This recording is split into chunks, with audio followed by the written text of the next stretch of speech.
Subscribe to our YouTube channel and press the bell icon to get the latest updates. In a first, the Gujarat High Court on Monday live streamed its proceedings on YouTube. In the press release on the live streaming, the High Court referred to a landmark 2018 judgment in which the Supreme Court had cited various constitutional provisions to direct live streaming of court hearings. So we began KYC on Know Your Constitution this week by telling you more about this judgment. There's a story behind how the case was also brought to the Supreme Court. It was actually brought by a law student, Swapnil Tripathi.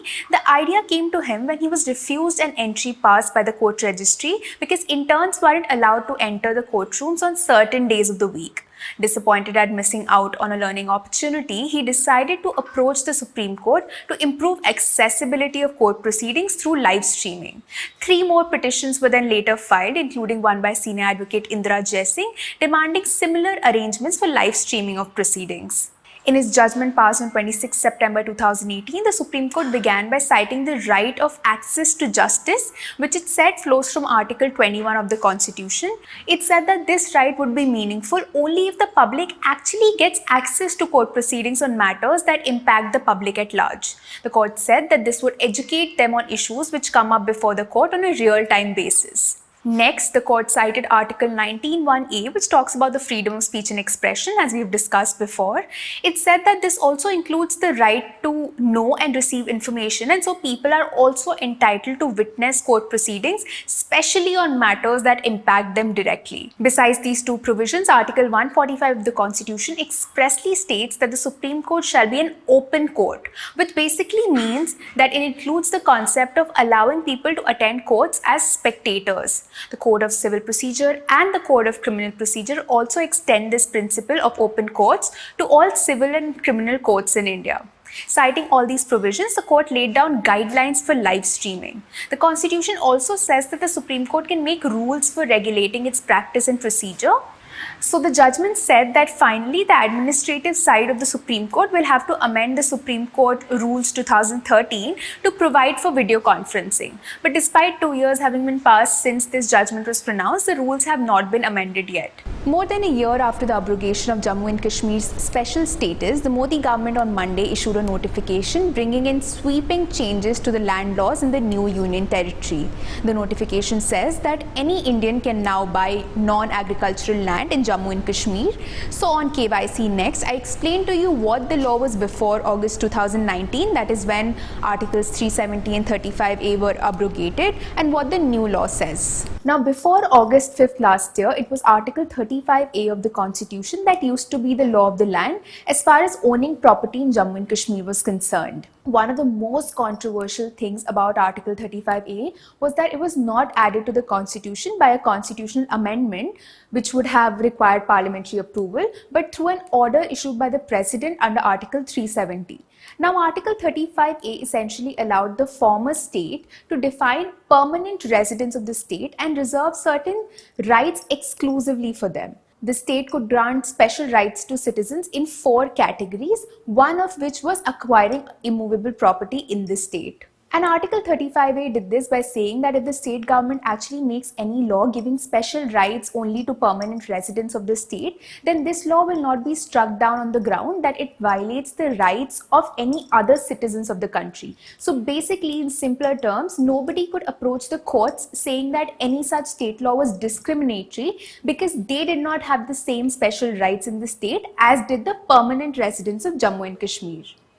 Now, Article 35A along with Article 370 was of course abrogated last year, but there were still several laws that had been passed every now and then giving these special privileges to the permanent residents. So the Union Territory of Jammu and Kashmir Reorganization Adaptation of State Laws 5th Order 2020 notified on Monday officially tries to end these special rights by repealing 12 state laws and amending 14 other laws. But while Article 35A applied to the entire state of Jammu and Kashmir, including Ladakh, the new law that we're talking about applies only to the Union Territory of Jammu and Kashmir and not to the Union Territory of Ladakh. Issued by the central government, the notification now ensures that no domicile or permanent resident certificate is required for purchasing non-agricultural land in Jammu and Kashmir. The notification also amends the Jammu and Kashmir Land Revenue Act to prohibit sale of agricultural land to a non-agriculturist. But this can still be done by the government or an officer appointed by the government, and they can impose certain conditions on any such transaction as well. It also provides for creation of the Jammu and Kashmir Industrial Development Corporation. This corporation will manage industrial estates and develop industrial areas notified by the government. Now, this corporation may hand over these areas to developers or develop them itself. The aim here is to prepare these areas for setting up industrial estates. Now, the notification is facing a lot of criticism from the Jammu and Kashmir political parties, with NC leader Omar Abdullah even tweeting that Jammu and Kashmir is now up for sale. They have especially taken objection to the abolition of the Big Landed Estates Abolition Act 1950.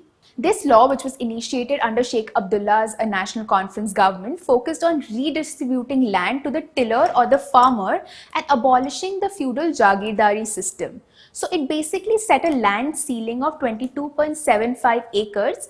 So anybody who owned more land than this, the extra land was confiscated from them and redistributed to those who actually tilled or cultivated the land. In 1976, this land ceiling was further reduced to 12.75 acres with an exception made for orchards. On the other hand, several organizations of Kashmiri Pandits have welcomed the new notification, saying that this is a step in the right direction towards complete integration of Jammu and Kashmir with the rest of the country. Earlier this week, Uttar Pradesh Chief Minister Yogi Adityanath vowed not to spare anyone involved in cow slaughter and said that anybody who does this will go to jail. So on KYC Next, I told you what the constitution says on cow slaughter and a little bit about the UP law on the subject. It is Article 48 of the Constitution that talks about prohibition of cow slaughter. The provision says, and I quote, "The state shall endeavour to organize agriculture and animal husbandry on modern and scientific lines and shall in particular take steps for preserving and improving the breeds and prohibiting the slaughter of cows and calves and other milch and draught cattle." However, Article 48 features in the directive principles of state policy, so it is not a fundamental right which can be enforced in a court of law. Instead, the Constitution says that these principles are fundamental in the governance of the country and that it shall be the duty of the state to apply these principles in making laws. Now, preservation and protection of cattle comes under the state list of the 7th schedule. Like I've told you before, this basically means that the state governments have the exclusive power to make laws on the subject. So accordingly, as per a July 2019 response by the central government in the Rajya Sabha, all the states and union territories have laws on slaughter of cows except for 5 states, that is Arunachal Pradesh, Kerala, Meghalaya, Mizoram and Nagaland, and 1 union territory, that is Lakshadweep. Uttar Pradesh has its own UP Prevention of Cow Slaughter Act 1955. This law provides for a 7-year jail term along with a 10,000 rupees fine for cow slaughter, sale of beef and transport of cows for slaughter. But the UP CM's remarks came just a day after the Allahabad High Court expressed concern over the misuse of the law against innocent people. In its order, the High Court said that whenever any meat is recovered, it is shown as cow meat without getting it examined or analyzed by the forensic laboratory. Due to this, it said that the accused continue to languish in jail for an offence that they may not have committed at all. This is Apurva Mandhani for The Print. For more such videos, subscribe to our YouTube channel and follow us on Twitter, Instagram and Facebook.